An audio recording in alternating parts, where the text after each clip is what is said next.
തിരുവിതാംകൂറിൽ ഇതുപോലൊരു സംസ്കൃത പണ്ഡിതനില്ല. കവി, കഥകളി, നടൻ, ജ്യോതിശാസ്ത്ര പണ്ഡിതൻ, അങ്ങനെ പലതരത്തിലും രാമൻപിള്ളയാച്ചൻ പ്രസിദ്ധനാണ്.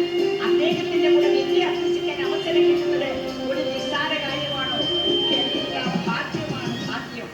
അങ്ങനെ അടുത്ത പ്രഭാതത്തിൽ, അതായത് 1876 ആ തെളിഞ്ഞ പുലരിയിൽ മാതാപിതാക്കളുടെ വാതിലിലൂടെ യാത്ര യോജിച്ച് അവരുടെ ആശസ്സും വാങ്ങിക്കൊണ്ട് നാണു കായംകുളത്തേക്ക് യാത്ര തിരിച്ചു.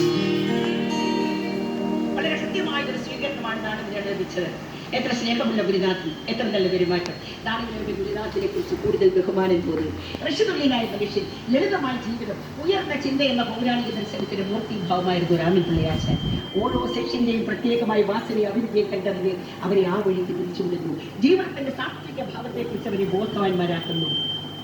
ഒന്നിന്റെ വിദ്യാർത്ഥികളല്ല, 60 ശിഷ്യന്മാരാണ് അവിടെ പഠിക്കുന്നത്.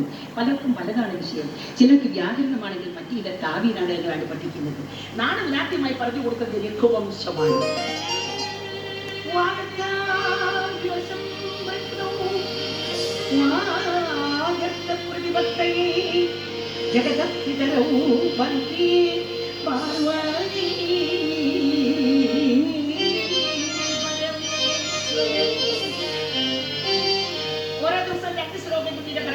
ഒരാഴ്ച ഇങ്ങനെ പഠിച്ചു കഴിഞ്ഞപ്പോൾ നാളെ ആശാനോട് പറഞ്ഞു, ആശാനെ എനിക്കൊരു സങ്കടം ഉണർത്തിക്കാനുണ്ട്.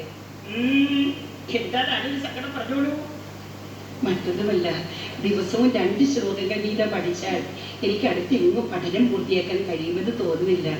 അതുകൊണ്ട് ഓഹോ, കാര്യം മനസ്സിലായി, നാളെ വിഷമിക്കണ്ട. നാളെ മുതൽ മറ്റുള്ളവരെ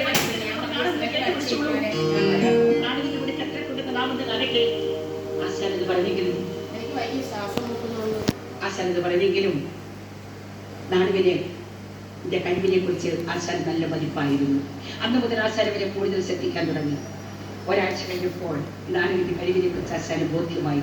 കാവ്യനാടകത്തിൽ മാത്രമല്ല, മറ്റുള്ളവരെ പഠിപ്പിച്ച വേദാന്തവും തത്വശാസ്ത്രവും അലങ്കാരവും എല്ലാം നാണു കൃത്യസ്ഥമാക്കി. അത് മാത്രമല്ല, ചില